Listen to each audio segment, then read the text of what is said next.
Salut à tous. Salut. Aujourd'hui, on va manger du brie de Melun. On a rendez-vous à la ferme de Juchy, à côté de Paris, où Morgane nous ouvre les portes de sa fromagerie, et cette fois, je vais mettre la main à la pâte.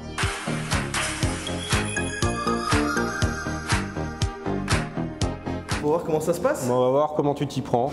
Et donc je vais te mettre sur cette bassine là. Je vais te laisser le soin donc de la brasser. Ouais, ça se passe plutôt bien. Le principe en fait c'est de répartir la matière grasse sur ces différents fromages. Le brie c'est donc un fromage à croûte fleurie, c'est ça? Exactement. Dans notre lait, on rajoute des ferments d'affinage comme du pénicillium qui sert justement à faire fleurir nos fromages. Donc les fromages sont pas pressés, c'est le cahier. Non, c'est un égouttage spontané. Il faut savoir que dans le cahier des charges du brie de Melun, on n'a pas droit au pressage.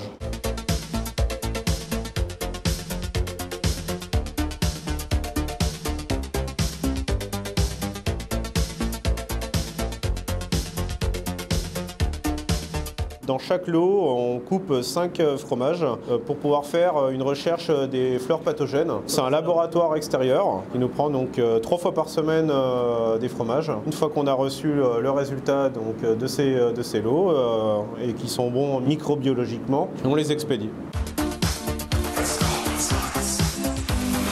Salut Jean-Claude, alors du coup là on est dans ton étable, c'est là où tu produis le lait qui va servir à faire le brie de Melun. Voilà, alors donc l'exploitation agricole, on a 230 hectares et on produit du lait avec une centaine de vaches. La très grande majorité de l'alimentation de nos vaches est produite sur l'exploitation pour obtenir un lait le plus typique possible. Pour le brie de Melun, là je vois que c'est que des vaches noires et blanches que tu as.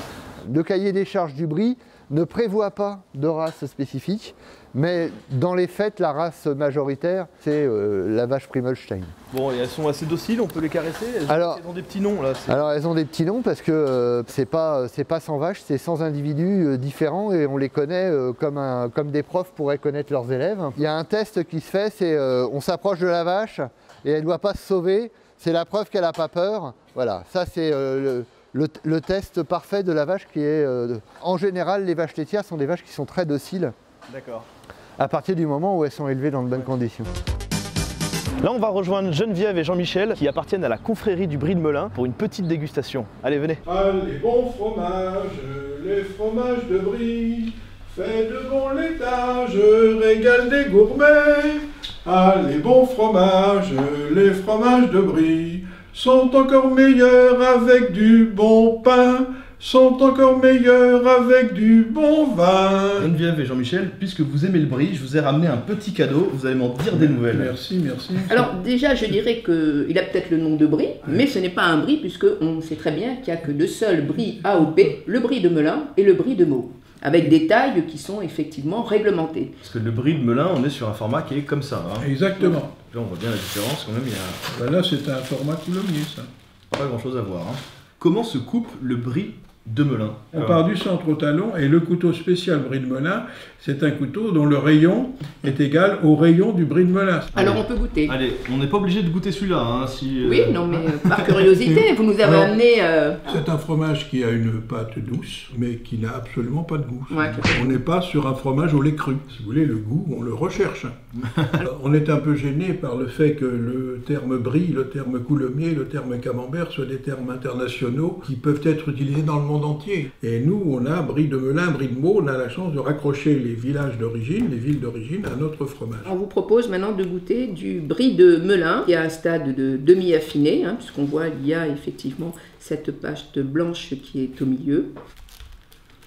Ah, déjà, on est quand même sur une odeur qui est beaucoup plus prononcée que le fromage que je vous ai présenté. Ouais, on sent vraiment du goût là. Là, on est sur autre chose, en effet. On n'est pas sur une pâte molle qui glisse d'un coup. Même la croûte fait ressortir un goût assez puissant. On est sur un goût que l'on dit assez lactique. Putain, tu veux goûter, Constantin? Moi, je veux bien goûter. Oui, on peut goûter. Allez. Très bon, merci. Ah oui, il est sec.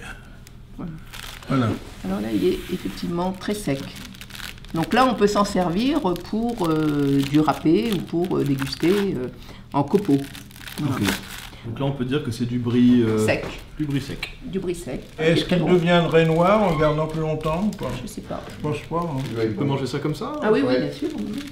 Ouais, J'adore. il doit être bon. C'est bon. Oui. Ouais, il doit être bon. Ah, ça n'a rien à voir c'est comme bon. goût là. Hein. Non. Vachement bon, c'est vraiment une découverte. Parce Voilà. que le brie, je connaissais. Là, c'est vrai qu'il est particulièrement bon celui-ci. Mais alors, le brie sec comme ça, au final, là, Monsieur c'est- Jonathan. Morgane. Bon, Jonathan. Jonathan. Ah, c'est Non. insolite ça. C'est Ouais. Gaillac ça. Ouais, c'est le Gaillac. Ça va être sympa d'ailleurs, hein, les réunions de confrérie après quelques bouteilles de Gaillac. Oui, Ça va être ou joyeux. d'autres choses. Quand on dit confrérie, on pense à franc-maçon, on pense à des sociétés secrètes, à des choses très obscures. Oui, ça n'est pas du tout le cas. Nous ne sommes pas des sociétés secrètes, nous vivons comme des associations régies par la loi de 1901. Est-ce qu'il peut y avoir des rivalités entre les différentes confréries de brie? Alors, J'ai entendu ça- dire qu'il y avait la confrérie du brie de Meaux. Alors ça, c'est un mythe. Il n'y a pas d'histoire de rivalité entre le brie de Melun et le brie de Meaux. Et au contraire, on explique qu'on a la chance d'avoir deux bries AOP avec des techniques de fabrication différentes, donc avec des goûts complètement différents. On est brie de Meaux et brie de Melun. Main dans la main. Main dans la main. Jean-Michel, tu peux nous en dire un petit peu plus sur l'histoire du brie? Comment c'est arrivé? Déjà, dans la période gallo-romaine, lorsqu'à Melun on fait des fouilles, on trouve des ustensiles pour faire du fromage. Ensuite, vous savez que Melun faisait partie du domaine royal. Le fils de Duc Capet, Robert le Pieux, était à Melun et les écrits témoignent qu'il consommait du fromage. On sait que sous Louis XIV, on avait un habitant de Melun qui s'appelait Fouquet et son invité privilégié était La Fontaine. La Fontaine, comme il déjeunait avec Fouquet, forcément qu'il voyait du fromage et ça ne pouvait être que du brie de Melun parce que c'était Donc le corbeau et le renard, c'est un brie de Melun.